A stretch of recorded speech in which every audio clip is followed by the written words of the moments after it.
টাকা খসিয়ে আপনি দার্জিলিং থেকে তো শিলিগুড়িতে চলে আসবেন, কিন্তু তারপরে যদি ট্রেনের টিকিট না পাওয়া যায় তখন কি করবেন? আর ঠিক সেই জন্যই আজকে শিলিগুড়ি থেকে কলকাতায় যাব বাসে করে।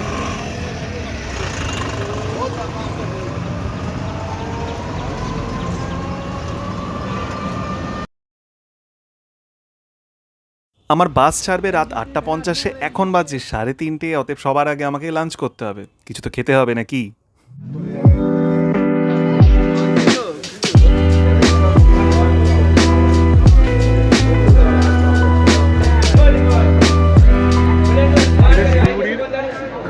মার্কেটের পাশে ডেলিশিয়াস রেস্টুরেন্ট বলে, কম দামে ভালো খাবার আছে।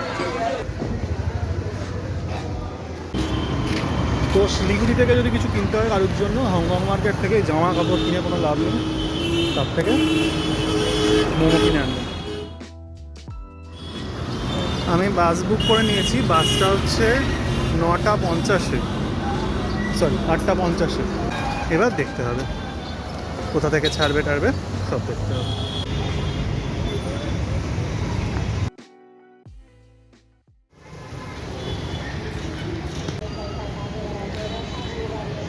এখন নেক্সট 3 ঘন্টা আমার এটাই গন্তব্য, মহানন্দা।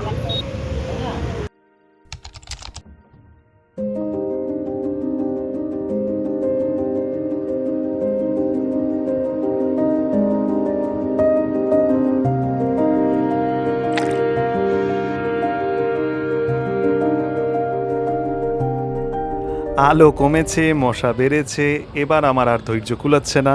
এবার আমি দেখতে যাব বাসটা আদৌ দিয়েছে কি দেয়নি, বা কোথায় আছে। কোথায় বাস? এখনো বাস দেয়নি। আচ্ছা, এটা হচ্ছে হোটেল হেরিটেজ এবং দিকেই হচ্ছে বাস টার্মিনাসটা। এইখানে হচ্ছে ইন্ডিয়ান অয়েলের পেট্রোল পাম্প, এখান থেকেই বাসটা ছাড়বে। আর ইন্ডিয়ান অয়েলের পেট্রোল পাম্পটা হচ্ছে এই যে হেরিটেজ হোটেল আছে তার ঠিক পেছনে। আমাকে ঢুকে দেবে। বাস ছাড়বে 8:50, মানে 9টা বাজতে 10। আর এটা বুক করেছি রেড বাস থেকে, এখানে এসেই বুক করেছি, মানে এসে বলতে রাস্তাতেই অলমোস্ট এসে গেছিলাম, বুক করেছি। এখনও 1 ঘন্টা বাকি। আচ্ছা, যারা জানে না তাদেরকে বলছি, যদি এই বাস স্ট্যান্ডটা বা যেখান থেকে লাক্সারি বাসগুলো ছাড়ে প্লাস গভর্নমেন্ট বাসও ছাড়ে বা তেনজিং নর্গে বাস স্ট্যান্ড, সব কিন্তু একটি জায়গায়, সেটা হচ্ছে শিলিগুড়ি স্টেশনের একদম গায়ে। The bus is delayed by 38 minutes message এলো। এমনি আমি 7টাতে এসে বসে আছি, তার মধ্যে এখন আবার ডিলে। না না না না না, বাসের কোনো দোষ নেই, গন্ডগোলটি আমিই পাকিয়েছি, একটু পরে বলছি। এই হচ্ছে আমার বাস।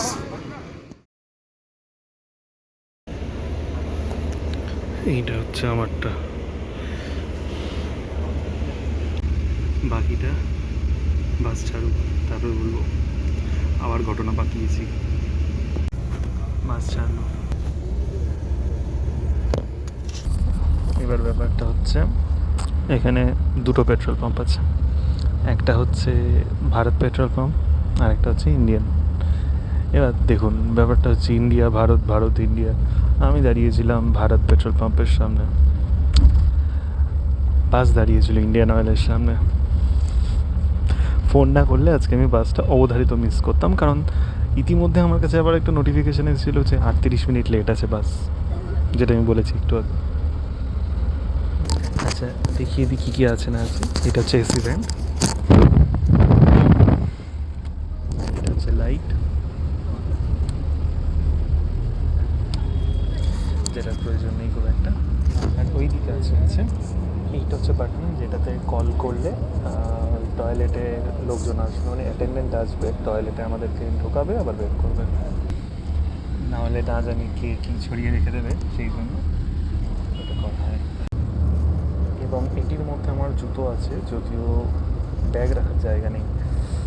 এই হচ্ছে ব্যাগ, হচ্ছে কমলালেবু, এই হচ্ছে মোমো, আর আমি দুধছি। আচ্ছা, এই বায়ো টয়লেট সহ এই ভারত বেঞ্জের বাসটি চালাচ্ছে মডার্ন ট্রাভেলস থেকে, এবং এই মডার্ন ট্রাভেলসের বাস আমি বুক করেছি রেড বাস থেকে। অতএব আপনারাও চাইলে রেড বাস থেকে মডার্ন ট্রাভেলসের সব বাস বুক করতে পারেন।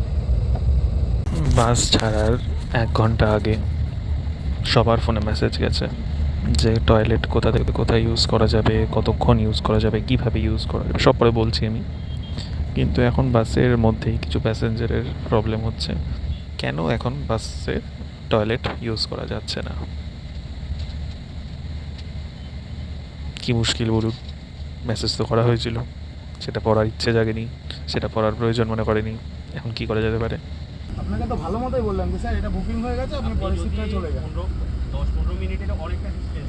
10-15 মিনিট হয় তো আমি এখনো এখানে কিন্তু আপনি ছেড়ে দিলে আমি গাড়ি পাবো না।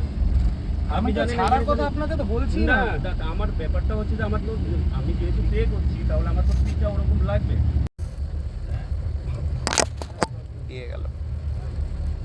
আমি স্টার্টিং থেকে যেটা অ্যাট দিস মোমেন্ট আমি আমার ফুট রুম বা লেগ রুম নিয়ে সব রকম আশা ছেড়ে দিয়েছি। ট্রেন হোক, বাস হোক, সব জায়গায় পা ফিট হচ্ছে না, মানে আমার পা পুরো আটকে গেছে, মাথাটা এই অবস্থায় পা পুরো আটকে গেছে। যাই হোক, ইটস ওকে। তো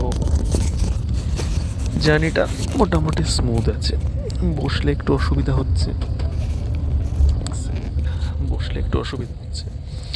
কারণ যখন ব্রেক মারছে সামনের দিকে পুরো স্লাইড করে যাচ্ছে, তাছাড়া এমনিতে ঠিক আছে।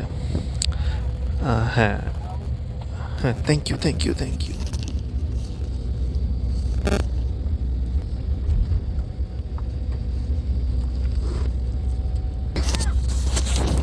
ডিনার এসে গেছে।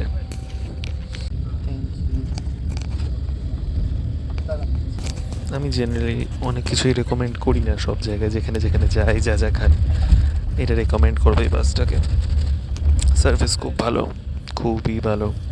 খাবারের মধ্যে আছে হচ্ছে ভাত, পনির, স্যালাড দিয়েছে, মিষ্টি দিয়েছে, আলুর দম দিয়েছে, তার সাথে হ্যান্ড স্যানিটাইজার আছে, মানে হ্যান্ড ওয়াইপস, আর তার সাথে হচ্ছে চামচ আর ন্যাপকিন, আর তার সাথে এই জিরা সোডাটা দিয়েছে।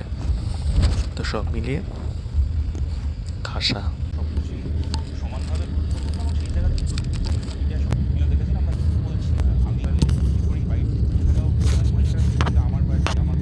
তো খাওয়ার হয়ে গেছে, সবাই মোটামুটি শুয়ে পড়েছে। আমি এবার আস্তে করে লটকে যাই, টায়ার্ড লাগছে একটু, শুয়ে পড়ি তাহলে। এরপরে দাঁড়াবে ডালখোলাতে দাঁড়াবে হচ্ছে 12টা নাগাদ, তখন আবার দেখাবো কোথায় দাঁড়ায় না দাঁড়ায়।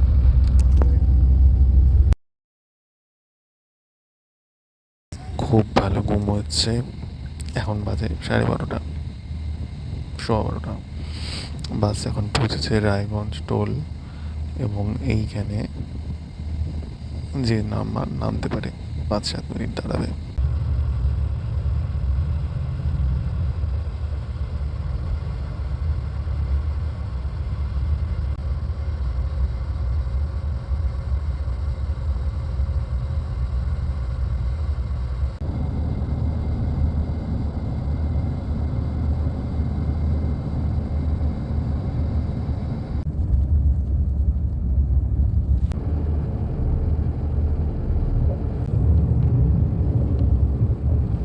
এখন বাজে সকাল 6টা, আর আমরা পৌঁছে গেছি কৃষ্ণনগরের পান্থতীর্থতে। এটা আমাদের সেকেন্ড স্টপ। আর এখানে কিন্তু বাস দাঁড়াবে 10-15 মিনিট। চাইলে হালকা হয়ে নেবেন, বড় বাইরে সেরে নেবেন, ছোটো বাইরে সেরে নেবেন, কিছু খেতে চাইলে খেতেও নিতে পারেন, মানে খেয়ে নিতে পারেন আর কি।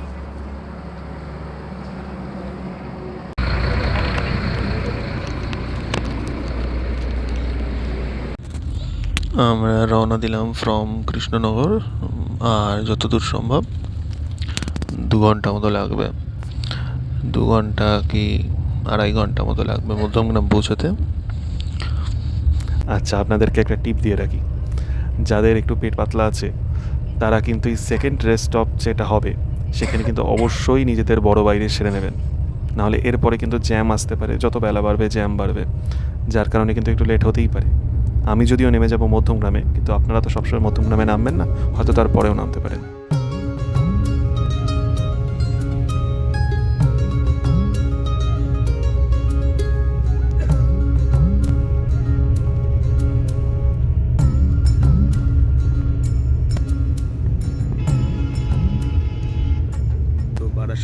যাচ্ছে, মধ্যমগ্রাম আসছে। আমি নামবো মধ্যমগ্রামে, এখন ডাকবাংলো মোড় আসবে। আজ রেড বাস থেকে আবার আমাকে ফোন করেছিল ঘুম ভাঙানোর জন্য। ভালো সার্ভিস। তো মধ্যমগ্রাম প্রায় এলো বলে আর আমাকে নামতে হবে, ফোনের চার্জও প্রায় শেষ হয়ে গেছে, আমি চার্জে দিতে ভুলে গেছি।